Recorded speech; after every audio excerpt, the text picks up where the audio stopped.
vendredi 14 février 2020, Daniel Deroulet, auteur de nombreux romans et de chroniques, présentait à la librairie Ombre Blanche son ouvrage paru aux éditions Labor et Fides, intitulé « À la garde, lettre à mon père pasteur », lors d'une rencontre organisée avec le soutien de l'ADMD, Association pour le droit de mourir dans la dignité. What is that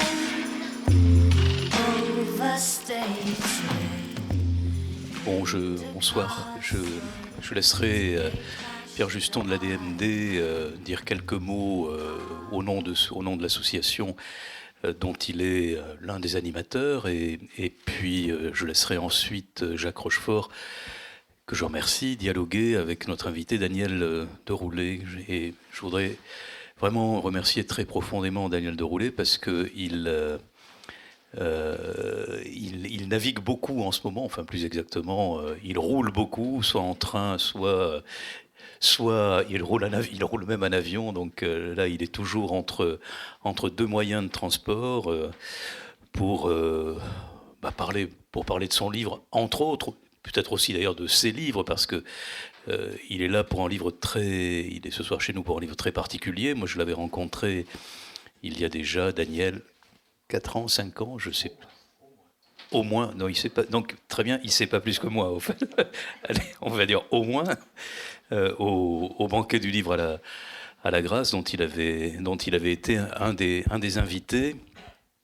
Et je crois que nous avions même ensemble parlé de livres et d'éditions à une tribune, tous les deux, un début d'après-midi, avant même que vous ne parliez plutôt de vos productions littéraires. Daniel Deroulet écrit des essais, des romans, il en a publié vraiment beaucoup, depuis sa Suisse, mais chez des éditeurs suisses comme chez des éditeurs français, des Suisses de langue française. Bon, voilà. Peut-être vous direz quelques mots de cette frontière, de ces frontières linguistiques en Suisse dont vous êtes un témoin particulier, et on apprend cela à la lecture de ce livre, encore une fois probablement un peu singulier et unique.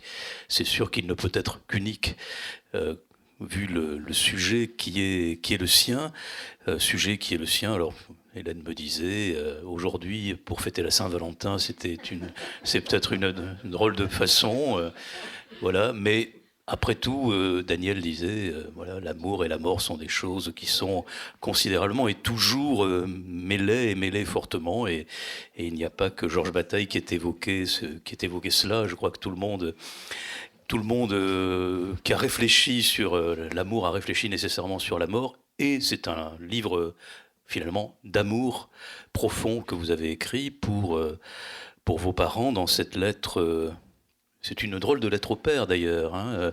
Celle de Kafka, tiens, j'y pense maintenant, celle de Kafka est nettement plus difficile, plus dure et plus, voilà, plus angoissante. La vôtre est au contraire probablement peut-être libératrice. En tout cas, merci de nous l'avoir donné à lire. Je crois que bon, non seulement elle va donner à réfléchir, mais ça c'est le sujet du débat, mais c'est aussi un témoignage de littérature. Je tenais aussi à ce que ça se sache quand même que nous ne sommes pas là à lire un essai, mais à lire aussi un document littéraire.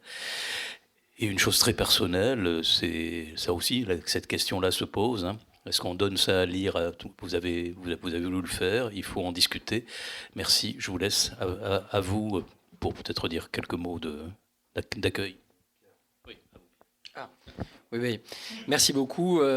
Écoutez, moi je suis ravi d'être là. Je vais être très très bref parce qu'il ne s'agit pas de l'ADMD ici ce soir, mais nous sommes très contents et je représente l'ADMD ici, donc l'Association pour le droit de mourir dans la dignité, hein, qui était très présente sur le département et dans tous les départements en France. Alors simplement un point qui me semble important. À l'ADMD, la question des auteurs, la question des écrivains. On a beaucoup d'écrivains, d'auteurs qui ont écrit des choses autour de la mort et autour de la question de la fin de vie. C'est important pour nous pour plein de raisons, parce que si cette association, c'est une association qui prône un combat pour qu'il y ait une législation française qui soit respectueuse du choix du patient en fin de vie, bien évidemment, derrière aussi cette association, il y a beaucoup de gens, hein, puisque tout le monde, je suis désolé de vous l'apprendre ici, hein, si vous ne le savez pas, mais on va tous mourir un jour. Et donc, évidemment, c'est un point important, en tous les cas, de préparer, de réfléchir à ces questions-là. Et la littérature, l'art, et pas uniquement les questions politiques, aide beaucoup à réfléchir à cette question-là qui est très importante. importantes. Comme on l'a dit tout à l'heure, ce sont des sujets universels comme l'amour. La mort fait partie de ces sujets universels auxquels le sujet humain doit réfléchir. C'est souvent d'ailleurs le début d'un cheminement philosophique, de réfléchir à sa propre mort, à sa propre finitude. Et évidemment, donc, nous, derrière l'association, il y a plein de gens. Moi, j'en ai tous les jours au téléphone. J'ai beaucoup de mails au téléphone de gens qui sont dans des situations où, effectivement, ils ont besoin d'aide. Et donc, c'est une question humaine, c'est une question de sensibilité. Et c'est pour ça que c'est important de travailler aussi avec des auteurs, de travailler avec des artistes, avec des gens qui réfléchissent autour de cette question-là, tout simplement parce que derrière, notre association ne s'appelle pas simplement Association pour le droit de mourir, mais pour le droit de mourir dans la dignité. Et derrière l'idée de dignité, qui est quelque chose de très important dans notre association, il y a l'idée d'humanité, il y a l'idée de sensibilité qui touche évidemment aux questions, en tout cas de l'art, qui touche quand on lit un livre, on a une certaine sensibilité, ça nous touche. Et donc évidemment, tout ce qui concerne cette sensibilité, c'est quelque chose qui est important aussi à la DMD. Donc évidemment, je suis très content d'être là et je vais m'arrêter très rapidement, mais c'était juste cette idée-là que je voulais passer ce soir. Je ne vais pas rappeler les combats de la DMD, peut-être simplement un point essentiel, parce que souvent on est confondu, on nous dit vous aimez la mort, etc. Nous, on n'aime pas particulièrement la mort à la DMD, c'est pas cette question-là. Nous, on est une association, comme on le dit souvent, pro-choix. On est là pas là pour dire qu'il y a une bonne mort ou une mauvaise mort, on est là pour dire que la bonne mort, c'est celle que la personne aura choisie dès lors que c'est possible. Donc si une personne, pour ses convictions religieuses ou d'autres convictions d'ailleurs, philosophiques, veut mourir le plus tardivement possible, y compris s'il y a des souffrances, nous sommes pour respecter le choix de cette personne, mais de la même manière, une personne qui voudrait abréger sa vie lorsqu'elle est vraiment en fin de vie et qui ne veut pas souffrir, par exemple, nous sommes évidemment pour que cette personne soit respectée dans son choix, ce qui n'est pas possible aujourd'hui. Donc, voilà, simplement pour vous présenter l'association de cette manière-là. Et je suis ravi qu'avec Ombre Blanche, et je remercie évidemment la proposition qui m'avait été faite de pouvoir co-organiser cette présentation ce soir. Et je remercie M. Roulet d'être là. Et je lui cède la parole.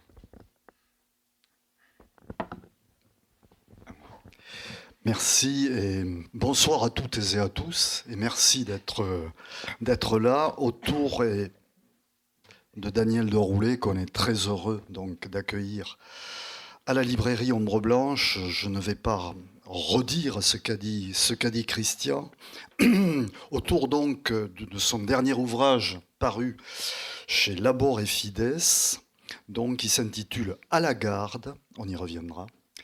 Lettre à mon père pasteur. Alors, quelques mots peut-être sur vous, Daniel de Roulet.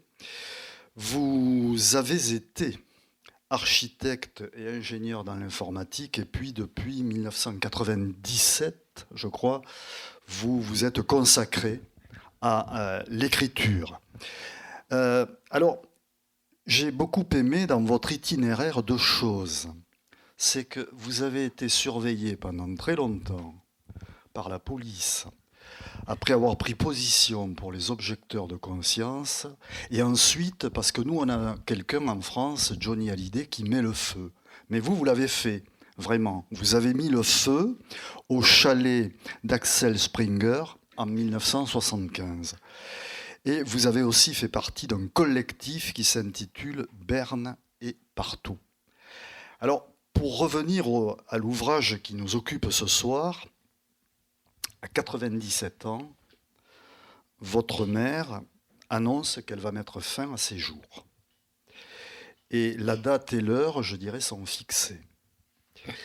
Et pendant les 15 jours qui précèdent cette mort programmée, vous allez quotidiennement adresser une lettre à votre père pasteur qui est décédé 6 ans plus tôt.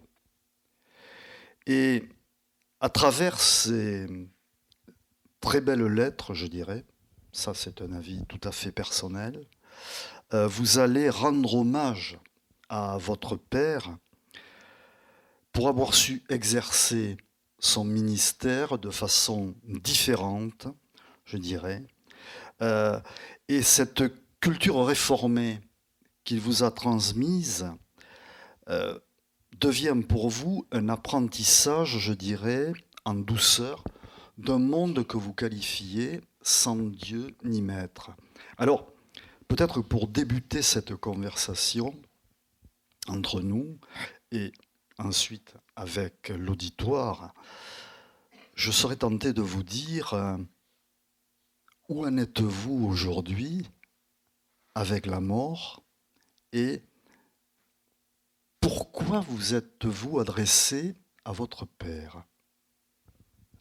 Alors, c'est 2 questions auxquelles je réponds volontiers, mais je ne suis pas sûr que ma réponse sera très claire. Alors, j'ai commencé par où j'en suis avec la mort aujourd'hui.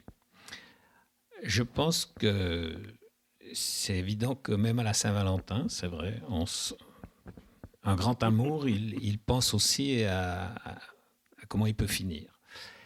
Et je dois dire que ce que j'ai vécu avec ma mère, qui donc a annoncé à ses enfants, nous sommes 4 enfants dans la famille, qu'elle allait tel jour à telle heure quitter ce monde, ça a été pour moi une leçon incroyable parce que je me suis rendu compte que je faisais le deuil par anticipation et que je n'avais aucune excuse pour ne pas tout discuter avec elle de toutes les questions que j'avais à lui poser.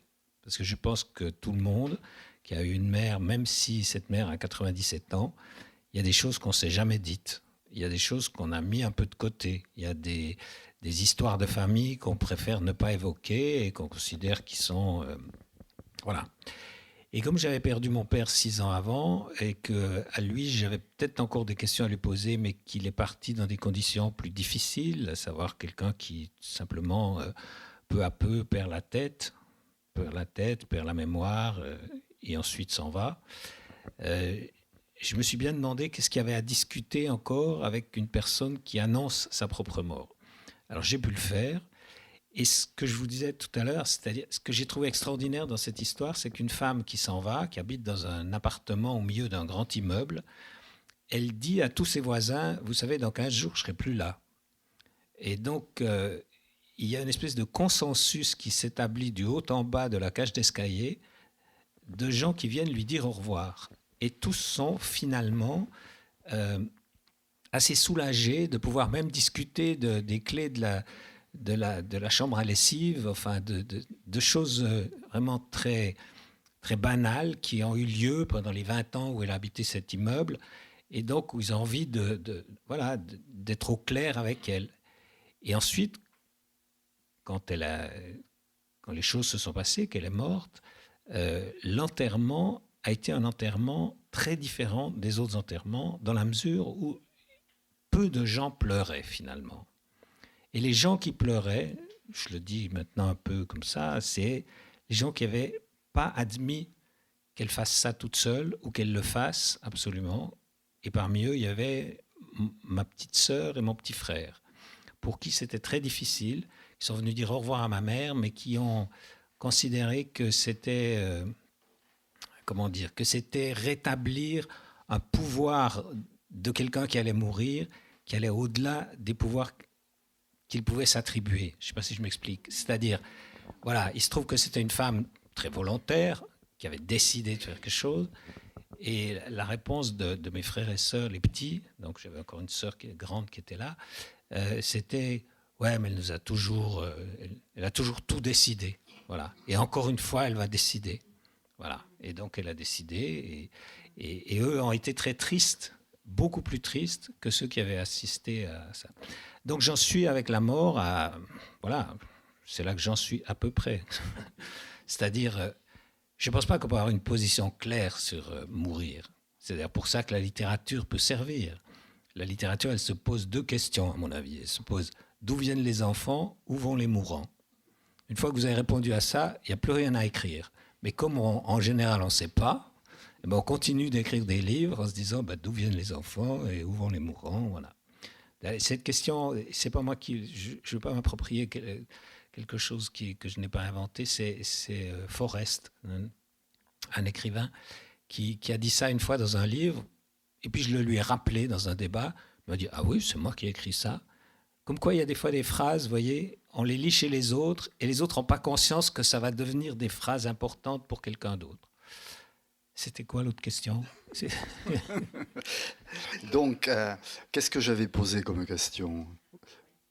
Oui, et pourquoi une lettre au père. La lettre vous savez, au père. La lettre oui, au père. Moi, j'ai l'habitude d'écrire des lettres à des gens soit vivants, soit morts. Et j'écris beaucoup de lettres. J'ai écrit une lettre à Anne-Marie Schwarzenbach qui est morte. J'ai écrit une lettre à un peintre qui est mort, qui s'appelle Audelaire. J'ai fait tout un livre là-dessus, qui s'appelle « Quand vos nuits se morcellent », c'est paru chez Zoé.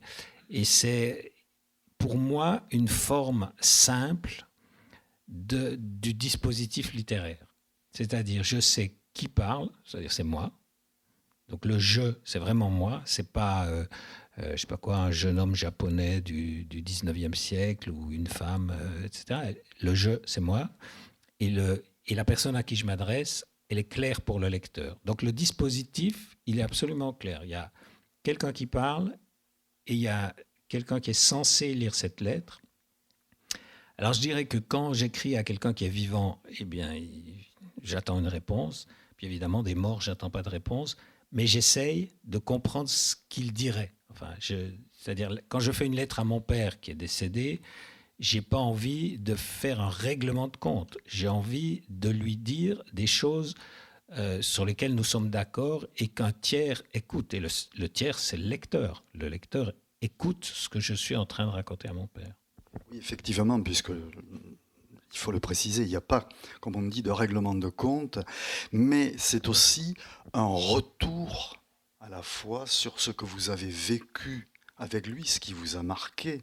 Par exemple, vous parliez tout à l'heure, vous disiez, lors de l'enterrement, personne ne pleurait. Et il y a dans votre livre un moment, un court passage, où vous expliquez que votre père vous a grondé, si je puis dire, parce que vous pleuriez, je dirais, presque trop. Alors, est-ce que c'est pas un peu calviniste, ça, par exemple? Si, on est en plein dans le calvinisme, ça. C'est-à-dire que, alors, il faut que je dise quand même trois mots de mon père. C'est un village du Jura bernois, c'est-à-dire dans un endroit qui est à 800 mètres d'altitude, au fond d'une vallée. C'est un village horloger. Il y a 6000 habitants et il y a 2 pasteurs. Et mon père est un des pasteurs, l'autre est un pasteur, je dirais, plus conservateur. Et mon père a l'habitude, et on est dans les années 50, moi je vais à l'école dans le village, a l'habitude de faire le catéchisme. Et le catéchisme, à cette époque, c'était en gros pas parler de Dieu, enfin en parler, oui, mais surtout expliquer, et ça vous paraîtra bizarre, ce qu'on appellerait une éducation aux choses de l'amour. C'est-à-dire expliquer une éducation sexuelle avec tout ce qu'il y avait. Et mon père faisait ce que les enseignants n'osaient pas faire. C'est-à-dire qu'il expliquait, alors une chose qui vous paraîtra bizarre, mais c'est qu'en gros, les enfants, c'est Dieu qui les fait, mais comme c'est Dieu qui les fait, il nous a donné le mode d'emploi. Et le mode d'emploi, c'est un homme, une femme, et ça se passe de cette manière. Et dans ces villages, je dirais, très isolés, dans le Vallon de Saint-Imier, il y avait beaucoup de jeunes filles qui, à 16 ans, étaient enceintes. Et mon père faisait une campagne pour le préservatif. Ce qui était quand même, dans les années 50, de la part d'un pasteur, quelque chose d'assez extraordinaire.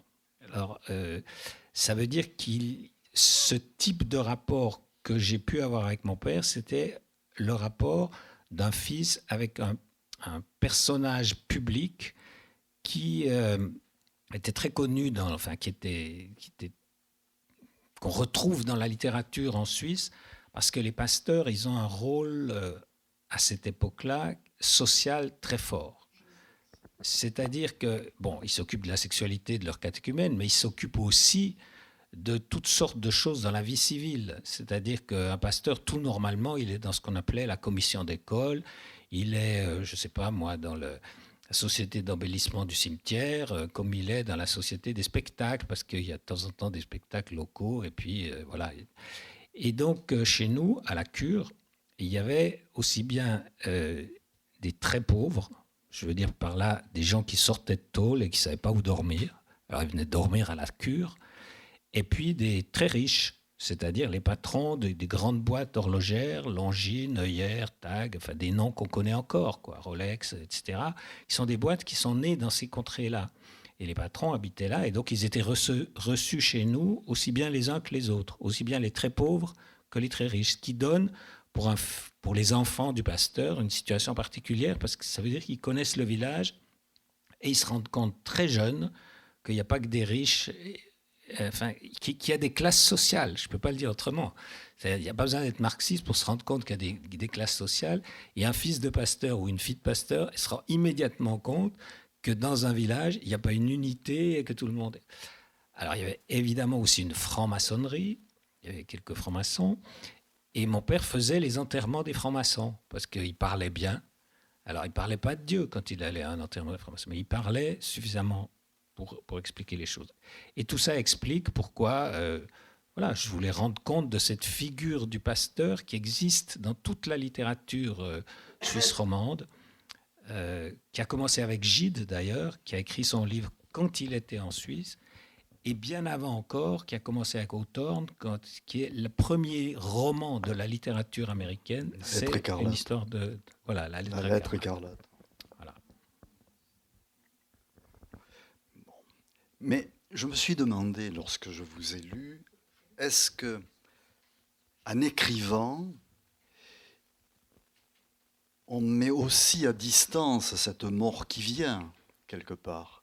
Je me suis demandé si vous-même, par rapport à vous-même, certes, on parle de la mort de l'autre, ou de votre maman, mais par rapport à soi, le fait d'écrire, ça permet aussi de distancier, peut-être. Vous savez, moi, je ne suis pas un écrivain, en fait. J'ai commencé comme ingénieur, j'ai gagné ma vie comme ingénieur, dans l'informatique entre autres, et puis quand j'en ai eu marre, je la dépense en faisant l'écrivain, si vous voulez. Je suis un imposteur.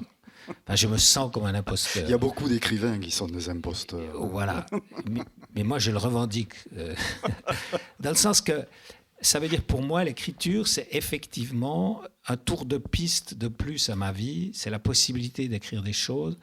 Et évidemment, vous avez raison. C'est-à-dire que j'écris aussi pour mettre à distance et pour mieux comprendre ce qui m'arrive dans la vie.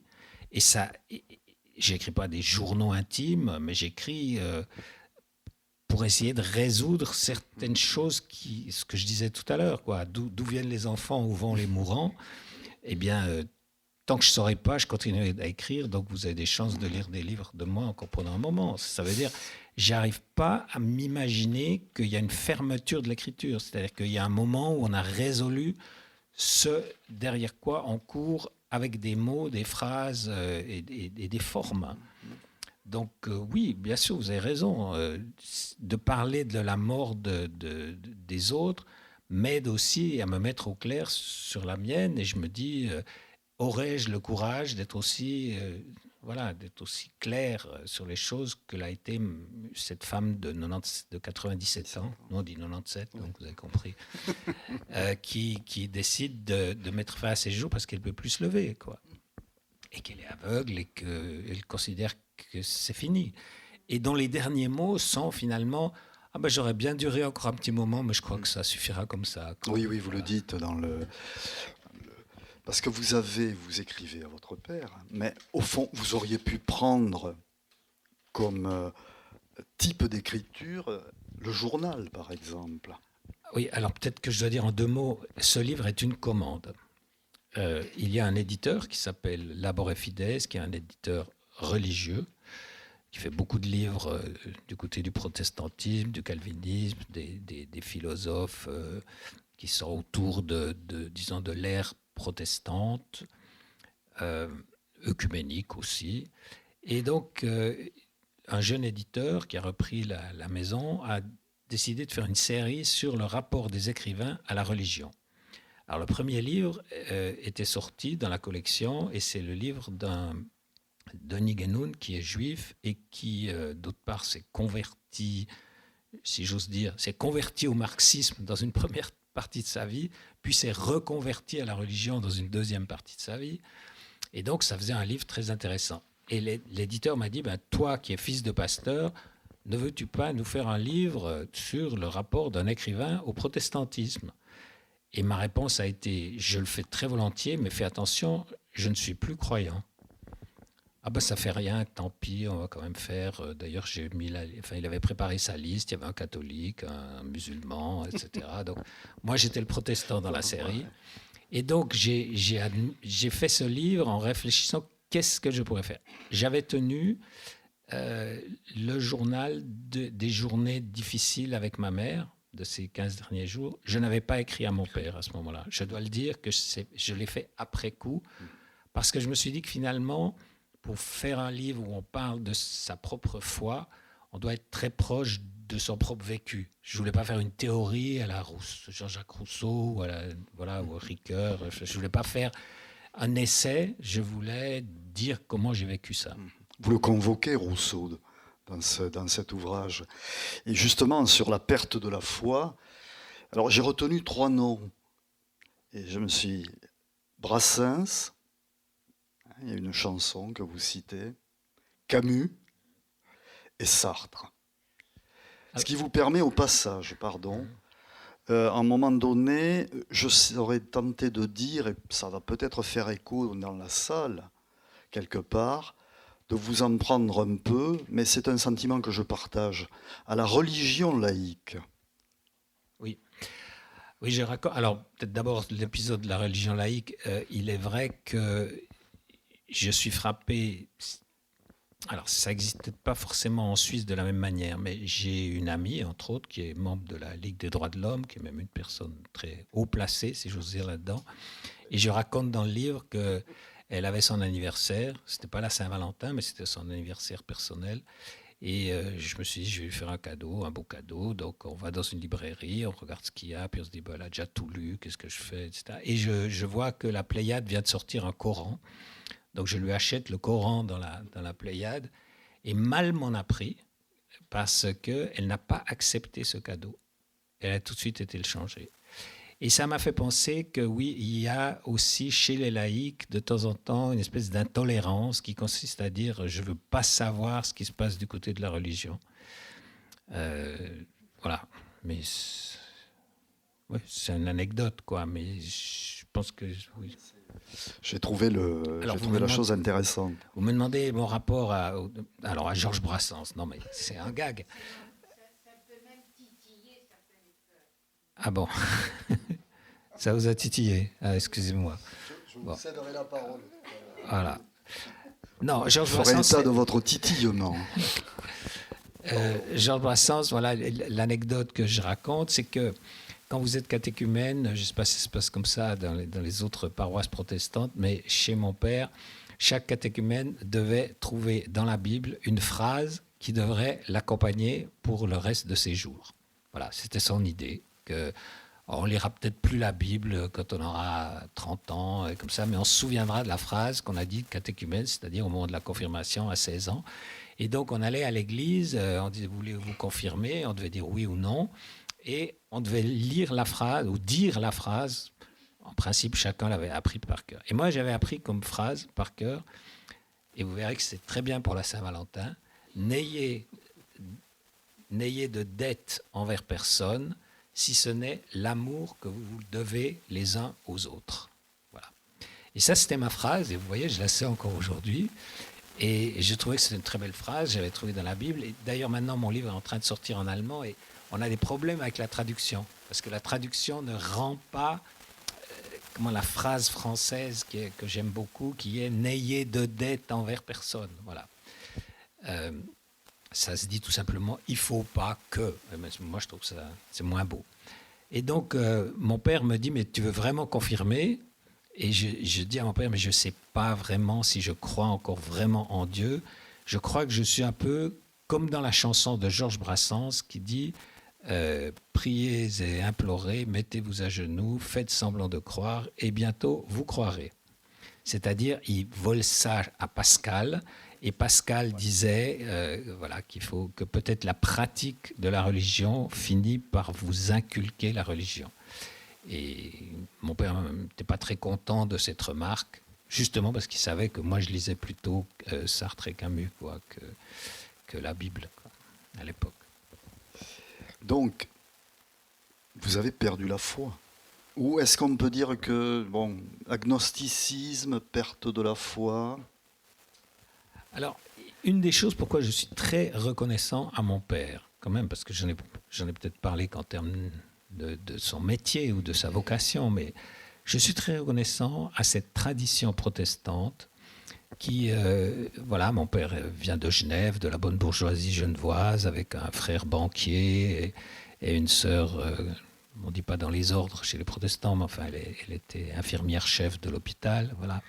Et mon père avait cette idée que la religion, et ça c'est le calvinisme, elle part de la lecture individuelle qu'on fait des textes sacrés, et notamment de l'Ancien et du Nouveau Testament. Et ça veut dire chacun doit se faire son idée sur le texte. Il n'y a pas d'intermédiaire, il n'y a pas de hiérarchie religieuse, cardinal, pape, sous-cardinal, etc., ou archevêque, qui va vous dire ce que vous devez comprendre à travers les textes qui sont donnés. Le calvinisme admet, en tout cas le calvinisme de mon père admet que chacun lit et essaye de comprendre ce que dit la parole dite de Dieu. Et cet enseignement, qui est devenu ensuite, à mon avis, l'enseignement des Lumières, est pour moi une porte ouverte à la possibilité de lire la Bible de manière historique et de devenir agnostique. C'est-à-dire que, et ça alors à Genève, ça a été des grandes discussions. Comme voilà, oui, voilà. Il lit la Bible comme un texte religieux, mais un texte littéraire aussi. Voilà. Alors moi, je tire très peu, si vous voulez, dans le sens que je pense qu'effectivement, ça m'a beaucoup aidé, en lisant la Bible d'une manière historique, de me dire, bon, ben, ça existe ou ça n'existe pas, c'est à moi de décider, et moi, je sens que ça n'existe pas, même si je réponds à rien, je ne sais pas d'où vient le monde, je sais que ce que je disais tout à l'heure, je ne sais pas d'où viennent les bébés, enfin, je ne sais pas d'où vient, avant le Big Bang, je ne sais pas d'où ça vient, après, je ne sais pas, etc., mais j'ai le droit de penser par moi-même. Et ça, c'est très important, surtout quand on écrit, de pouvoir penser par soi-même et de se dire que c'est autorisé de faire ça. Ce sont les notions de responsabilité et de liberté Et que vous mettez en avant dans toutes ces lettres, d'ailleurs, car ça, je dirais, ça transparaît systématiquement. Alors peut-être, je peux dire deux mots, ce qu'on se disait tout à l'heure, du fait que ce livre a eu une double réception. C'est-à-dire, quand je parle de ce livre en Suisse, on discute beaucoup de cette question de la religion et de qu'est-ce que c'est être un fils de pasteur, est-ce qu'aujourd'hui les fils de pasteurs sont encore comme ça. Quand je viens en France, et je suis sûr que d'ailleurs mon voisin sera d'accord avec moi, la première question qui se pose, c'est « Oui, mais alors en Suisse, on peut et puis alors après, les gens hésitent sur les mots, ils disent non, pas suicider, mais euthanasie. Non, pas euthanasie, non, mourir dans la dignité. Ah bon, d'accord, mourir dans la dignité. Et on peut choisir. Et ce qui se passe, c'est que cette question est plus actuelle en France qu'elle ne l'est en Suisse, puisque, comme je le raconte dans ce livre, ma mère a eu aucun problème à annoncer publiquement qu'elle s'en allait, à faire venir les personnes qui lui donnaient le poison qu'il fallait, à avoir même la double dose pour être sûr que ça puisse pas passer, enfin qu'il n'y ait pas de couac au dernier moment, et ensuite de l'annoncer ouvertement, d'appeler la police, de faire finir la chose. Voilà. Oui, parce que peut-être, tiens, Pierre Juston va nous éclairer là-dessus. On a l'impression, il n'y a pas de tracasserie administrative.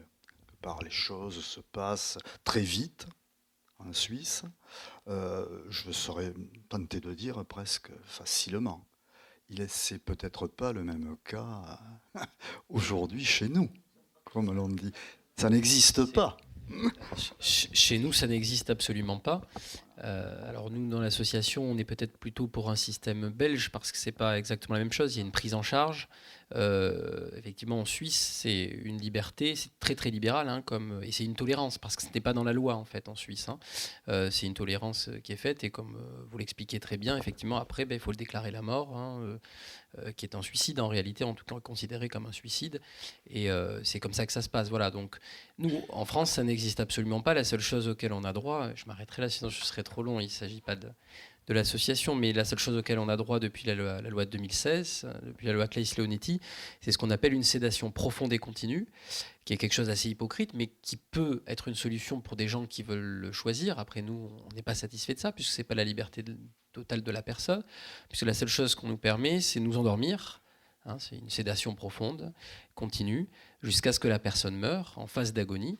Et la personne, en réalité, elle ne meurt pas de cet endormissement, elle meurt parce qu'on arrête de l'hydrater, parce qu'on arrête de lui donner à manger.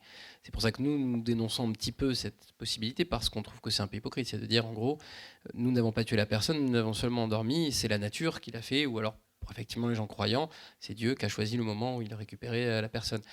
Donc, nous, ce que nous demandons, c'est évidemment la possibilité, peut-être plus comme en Belgique, j'ai envie de dire, que la personne soit prise en charge et puis qu'elle décide elle-même ce qu'elle a envie lorsqu'elle se trouve dans une telle situation et face à un tel choix. Et c'est à elle qu'il revient de faire le choix. Et le choix peut évoluer. On a beaucoup d'adhérents aussi qui veulent partir et puis au dernier moment, finalement, n'ont plus envie, ou l'inverse d'ailleurs. C'est, le rapport à la mort est très personnel pour chaque personne. Par contre, nous, ce que nous demandons, c'est que le cadre soit beaucoup plus libre. On parle bien du cadre. Voilà. Oui, ce que vous avez en Suisse, si je puis dire. Vous avez, je dirais, comment écrivez-vous, Daniel de Roulet? La réponse C'est une physique, question. La réponse physique est très simple. J'écris le matin dans mon lit couché. Bon. Mais, il y avait eu une grande enquête à une époque sur France Culture. J'écris aussi à la main, donc je retape mes textes ensuite. Mais je dirais que c'est une question de génération. Mon fils qui écrit sûrement autant, enfin il est architecte, mais il écrit beaucoup de lettres et comme ça, et lui il tape directement sur son ordinateur. Moi j'ai fait de l'informatique, je connais bien comment ça marche l'informatique, mais je préfère écrire à la main, mais je n'en fais pas un apostolat, quoi. Je pense que chacun il trouve sa manière, et puis il y a des gens qui écrivent le soir, moi je suis un du matin, etc. Non mais en dehors des conditions matérielles de l'écriture, il y a chez moi la volonté d'écrire, j'ose dire, c'est peut-être un peu prétentieux, mais d'écrire pour un public. J'écris pour moi, les choses que j'écris pour moi, il n'y a que moi qui les comprends, si j'ose dire. C'est-à-dire, je tiens, je sais pas quoi, l'espèce de logbook, comme on disait dans la marine, c'est-à-dire le livre de ce que je suis en train de faire. Alors, j'écrirai ce soir, j'étais à Toulouse, et puis il faut que je me lève tôt demain matin, c'est tout. J'écrirai pas, voilà. Mais les autres choses que j'écris, quand j'écris une lettre à mon père, et que je sais que c'est une lettre publique, finalement, j'essaye de penser au lecteur, ce que je ne faisais pas avant d'avoir dû écrire une fois un livre pour les enfants. Et ça m'a beaucoup, beaucoup appris. Parce que quand on vous demande d'écrire un livre pour les enfants, vous savez très, très bien qu'il y a des espèces de sous-entendus, de deuxième degré, etc., ou même d'allusions historiques, que si je fais une allusion historique à... je sais pas, au tour qui s'écroule à New York, les enfants, ils vont pas comprendre parce qu'ils n'ont pas vu la télé ce jour-là, quoi. Alors qu'un lecteur plus âgé, il sait de quoi je vais parler. Donc pour les enfants, il faut réfléchir à qui on écrit pour savoir ce qu'on veut lui dire. Et donc je pense que l'écriture, c'est un exercice social, en même temps que c'est un exercice, bien sûr, totalement individuel, avec la chance qu'on a que personne ne se mêle de ce qu'on est en train d'écrire.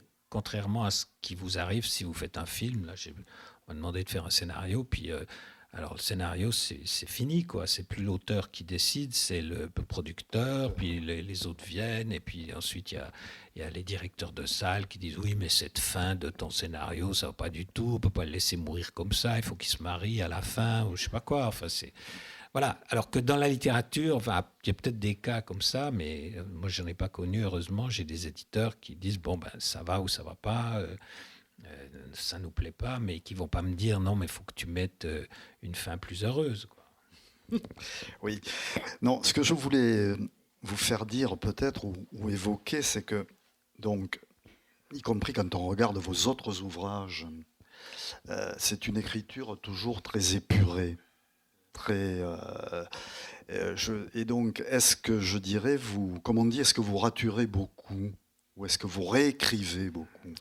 pour arriver à cette précision et concision que vous avez?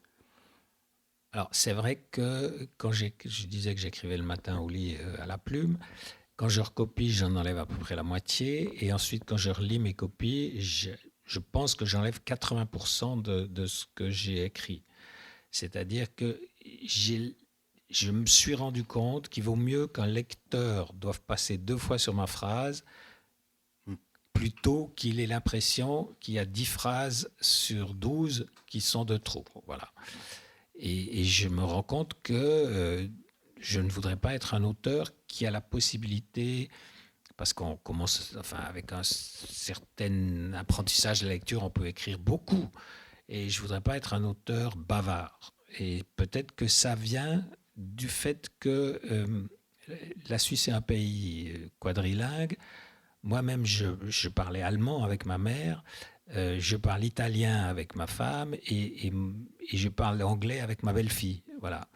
Ça vous donne un peu le cadre. Et donc, quand on écrit en français, on se rend bien compte que ça ne vaut pas la peine de faire... Enfin, c'est peut-être un peu prétentieux, mais des fois, j'ai l'impression que quelqu'un, dont c'est l'unique langue, dont le français est l'unique langue, commence à confondre le mot et la chose. Alors que, pour moi, la chose peut se dire à plusieurs mots. C'est-à-dire, micro, c'est peut-être un mauvais exemple, parce qu'on dit micro dans plusieurs langues. Mais enfin, si je dis amour, eh bien, je sais que c'est love, et que c'est die Liebe, et que c'est, voilà, et l'amore, et que donc, je ne peux pas me cacher derrière les mots pour raconter quelque chose. Et ça donne effectivement cette idée que c'est assez sec, assez sobre, et que ça fait partie de ce que un critique suisse dont vous avez peut-être entendu parler, qui est mort maintenant, qui s'appelait Starobinsky, appelait le décalage fécond. Il disait les Suisses, ils ont le décalage fécond. C'est-à-dire ils sont en dehors, mais s'ils arrivent à en faire quelque chose, c'est intéressant. Et moi, j'essaie d'en faire quelque chose, ce décalage. De ne pas être à la... Si vous voulez, mes textes sont pas, ils coulent pas comme la Seine à Paris, quoi. Ils sont comme le Rhône au début, quoi. C'est-à-dire quand il y a encore beaucoup de tourbillons, quoi. Et d'ailleurs, sur le mot, dans l'ouvrage, vous dites qu'il y a 2 définitions du mot suicide, un moment, dans la traduction. Donc, allemand, l'une qui signifie, qu'on pourrait traduire par meurtre de soi, et l'autre qui pourrait se traduire par mort libre. Et justement, ça montre bien ce que vous venez d'exprimer. Voilà, donc en allemand, on peut dire Selbstmord, on peut dire Suicide, on peut dire Selbstmord, et on peut dire Freitod. Et c'est quelque chose à laquelle je n'avais pas réfléchi, et quand la dame d'Exit téléphone à la police pour dire, voilà, il y a un cadavre à telle adresse, voulez-vous passer pour faire les constats, il s'agit d'un Freitod, donc d'une mort libre. Et ce mot n'existe pas en français de cette manière-là. Et donc on voit bien que la culture d'une langue, enfin la langue véhicule toute une culture et montre des choses qui peuvent être différentes, qui sont acceptées de manière différente. Parce qu'effectivement, dire suicide ou Selbstmord, ce qui est encore pire, ça veut dire le meurtre de soi-même, c'est quelque chose de très très dur, alors que Freitod a quelque chose de et de libérateur. Et l'intérêt, c'est aussi que les flics eux-mêmes se servent de ce mot-là. Ils ne vont pas écrire dans les trucs elle est morte par suicide, ils vont écrire Freitod. Tout le monde comprendra qu'elle a choisi librement de s'en aller. Tout à fait. Merci.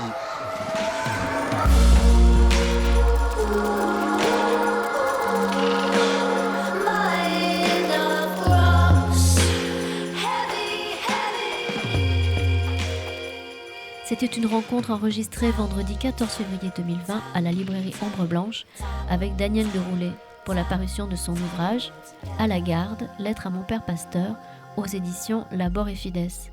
Daniel Deroulet a aussi publié récemment « Tous les lointains sont bleus » chez Phébus, « Quand vos nuits se morcellent » lettre à Ferdinand Hodler chez Zoé et 10 petites anarchistes chez Buchet-Chastel.